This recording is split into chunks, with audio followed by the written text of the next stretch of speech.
as NPR has been reporting, while the White House is defending a controversial campaign to target and kill the crews of small boats allegedly smuggling drugs from South America to the U.S., it is not entirely clear who's giving the orders to use deadly force. To discuss that and other developments in politics in our regular Wednesday political roundup, we are joined this morning by Mark Jones, political science fellow at Rice University's Baker Institute for Public Policy, and Renee Cross, senior director at the Hobby School of Public Affairs at the University of Houston. Mark, Renee, good morning. Good morning. Morning, Craig. While much of the attention has been on this September 2nd incident in which the U.S. attacked an apparently on fire and sinking boat, killing survivors instead of rescuing them, since then the U.S. has apparently conducted about 20 strikes in international waters and killed more than 75 people.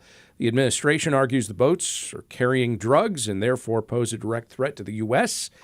There has been no public evidence to support those claims, even if there eventually is. Is this legal? Well, according to the manual the Department of Defense put out in 2015, we cannot target anyone on a shipwrecked boat. And if we do, then it is illegal. I mean, it's very clear. Even if we cause the shipwreck? That I can't answer that. But I think I would think so, Craig, but I can't answer that. Mark? Well, no, this is definitely a situation where the Trump administration is going into waters that we haven't been in before. Using deadly force on non-combatants where it's not entirely clear what sort of direct credible threat they represent to the United States is not something that has been done at this scale. We have had times, remember back during the Contra War, where there were some efforts along the Nicaraguan coast where U.S. sort of forces were somewhat involved, but nothing this direct where you have overtly U.S. military forces targeting ships of non-combatants in the sense that they don't represent a direct threat to life and limb of U.S. citizens or U.S. military forces and destroying them. Certainly from an international perspective, it's something that's being met by a lot of skepticism and outcry in the international community as a violation of international law. And I guess also there is the distinction between, at least in the September 2nd incident, this question of this initial attack and whether you believe that is legal, and then the apparent second attack where you've got, as I understand it, a couple of folks surviving a boat on fire in the water, and they're killed rather than rescued. Well, I think it's also telling that a number of Republicans and those that have, military expertise are speaking out against this. On Tuesday, Defense Secretary Pete Hegseth, I guess in answer to a question designed to clarify who gave what orders here, says of that September 2nd incident that he authorized and watched the first round of attacks, but not the second round, though he then did defend that second round attack decision as appropriate. Why is he making that distinction? Well, I think it's along the lines of what you were saying, is that while there may be a justification for the first attack, it's more dubious for the second attack, and therefore he's putting some distance between himself and that decision. He's not throwing the people who made the decision completely under the bus because he is saying it was justified, but he's implying that he had nothing to do with it. Is it ultimately clear who is directing these attacks? I don't think it's ultimately clear. However, he is the Secretary of War, his title. So ultimately, the buck should stop with him. And I think one part that's especially troubling is that the story is already shifting so much. Sunday, Hegseth came out and said that this was fake news. It didn't happen that way. And then Monday, the White House comes back and says, okay, we did do this. And then, of course, we saw the backtracking in yesterday's conference with President Trump and Secretary Hegseth. So, we've got a lot of muddy waters here to get through. Is a story shifting like that usually a sign somebody's done something wrong and nobody wants to be blamed for it? Right, and it's also just generally part of the playbook. The playbook that the Trump administration increasingly uses is first essentially doesn't acknowledge it or says it's fake news or something that's invented. Then we'll say, okay, it occurred, but it occurred and it was justified. And then the next stage would generally be to focus on something that Bill Clinton or Barack Obama did that maybe you could somehow link as a parallel, although the parallel would probably be pretty remote. So what may be the political consequences here? Well, Hegseth could be removed, which I think there was already some rumblings about that last week prior to so much attention on this particular incident. Right. I think if the heat builds up too much and the pressure on the Trump administration gets too great, that would be the first option. Although on the other hand, something else could come up next week and we could not be talking about this, and the Secretary of War could be quite all right. As this is playing out, President Trump has officially pardoned former Honduran President Juan Orlando Hernandez. The Federal Bureau of Prisons confirmed Hernandez's release on Monday. Hernandez had been sentenced to 45 years for conspiring to import cocaine to the U.S. So how does pardoning him square with the argument that this deadly force being used against drug trafficking out of Venezuela is necessary and appropriate?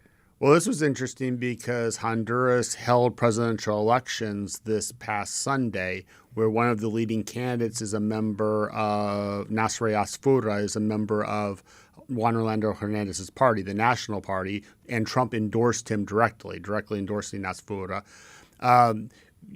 Trump is making the claim that Juan Orlando Hernandez was set up and that he never did anything wrong. The evidence, I think, is pretty strong to the contrary, that Juan Orlando Hernandez ran a narco state, at least was involved with narco traffickers during his tenure as Honduran president. But it was very much linked to Trump weighing in the Honduran presidential election, as the two things occurred virtually simultaneously. All right, so we've started off with a lot of international news. We have some national, state, and local developments to talk about as well. The state's so-called bathroom bill will officially take effect starting tomorrow. The new law restricts access to restrooms and locker rooms based on the user's biological sex at birth. But it only applies to publicly owned buildings like libraries, public schools, prisons, and government facilities. Is it clear how it will be enforced? It is certainly not clear to me. No, but I think it's one of those issues that's more of a symbolic one in terms of the state taking this position.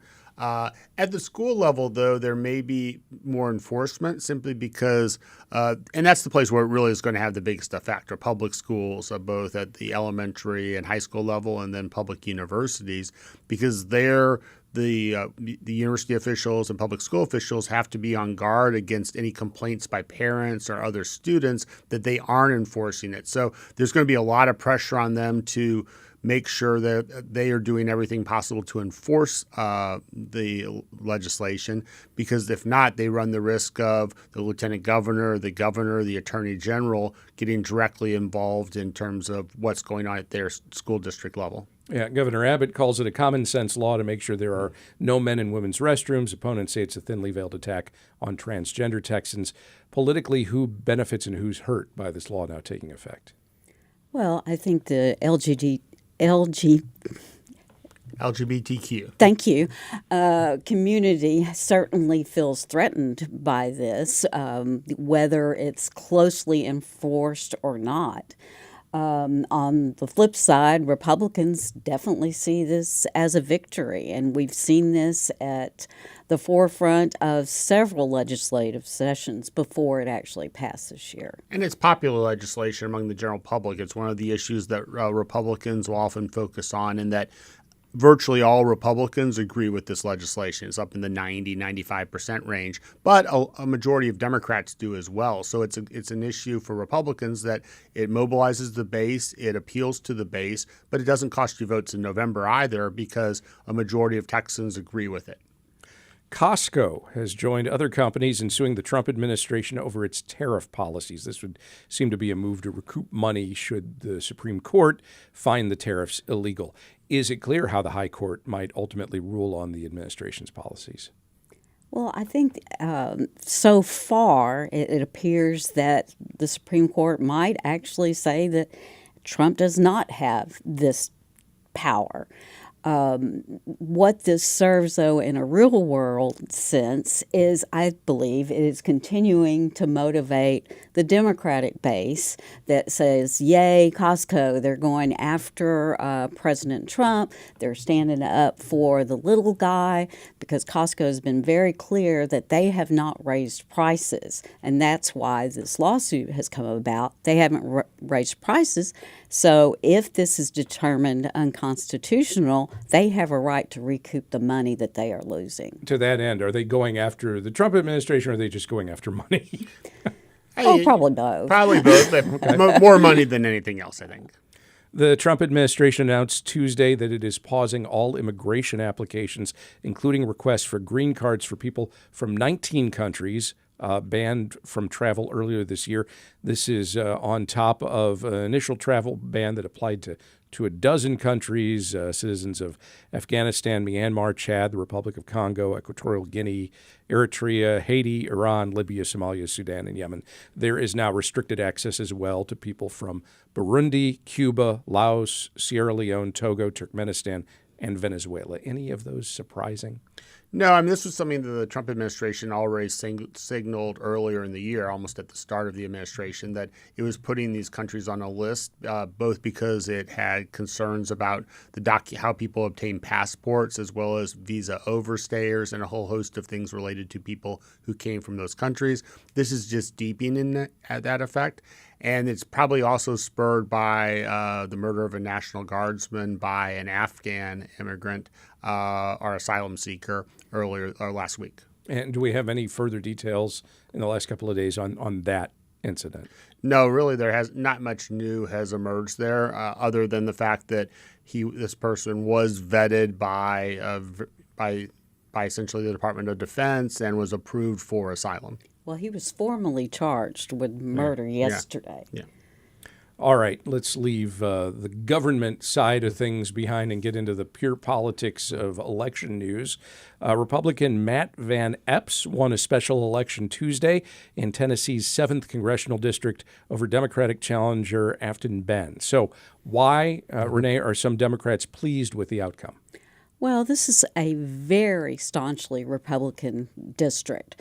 President Trump won that district, a year ago by 22 points. So it should not have been a competitive race. However, going into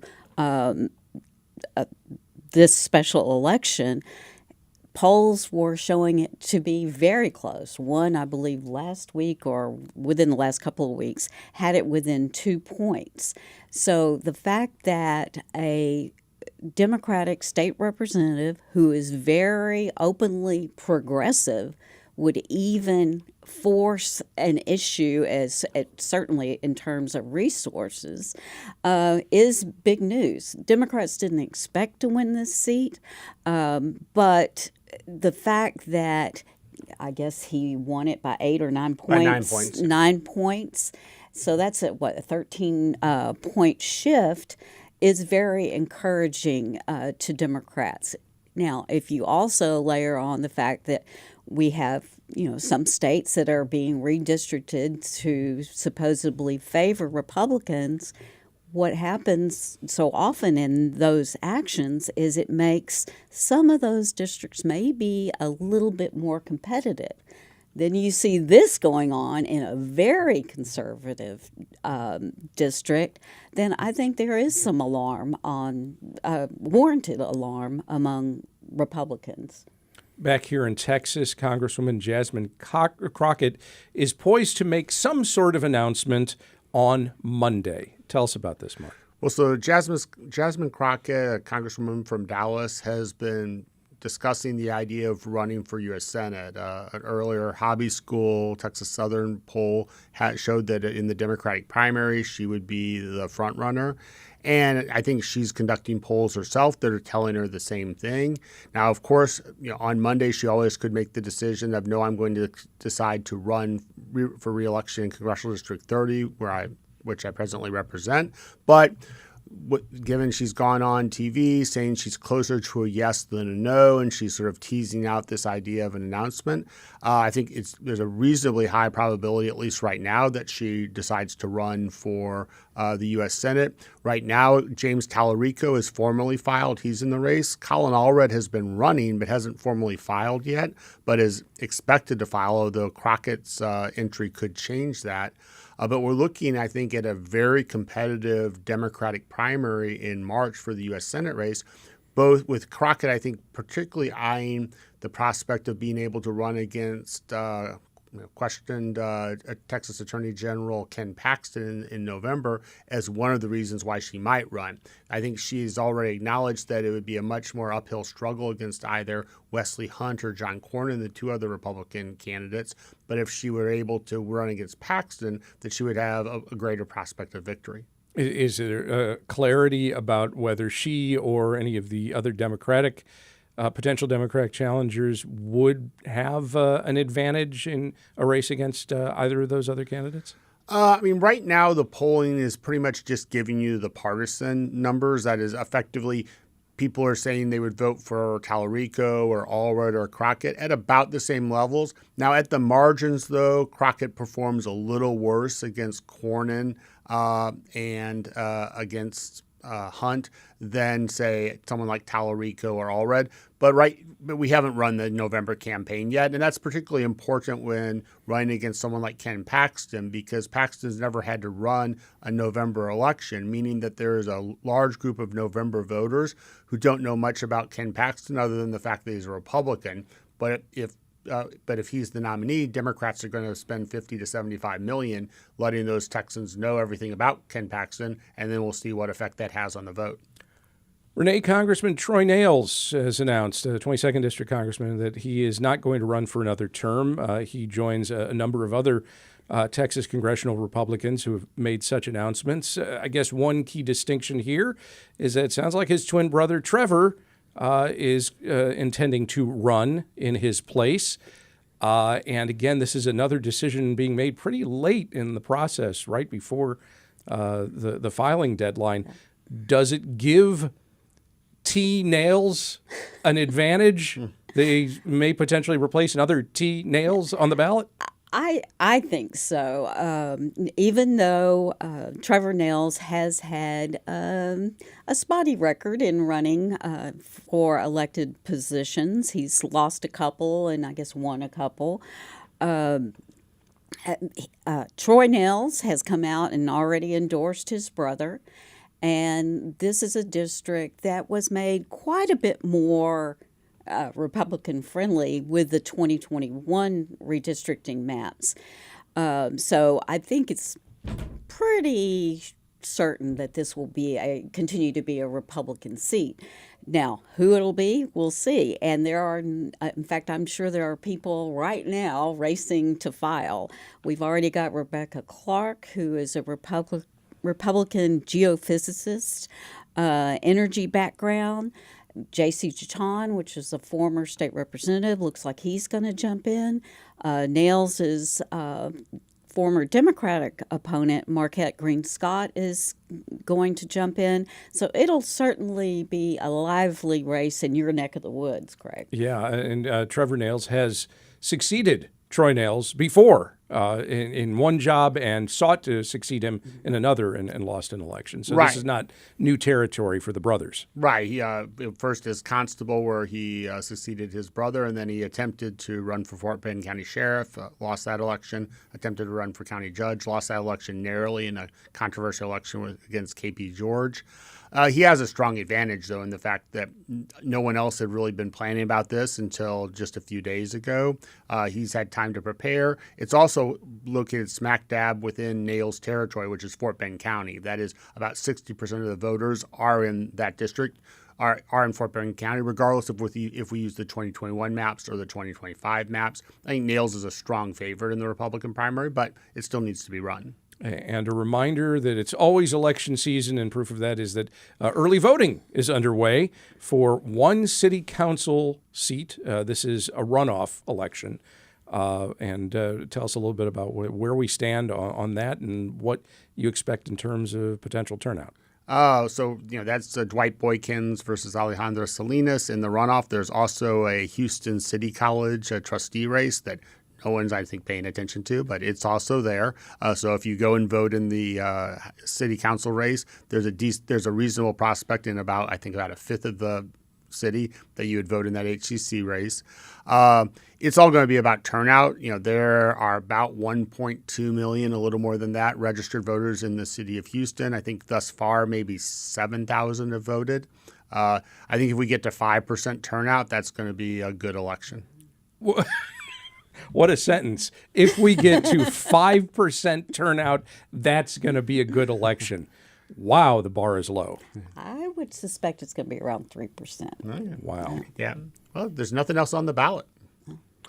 Renee Cross is Senior Director and Researcher at the Hobby School of Public Affairs at the University of Houston. Mark Jones is a Political Science Fellow at Rice University's Baker Institute for Public Policy. Renee, Mark, thank you both very much. Thanks, Craig. Thanks, Craig.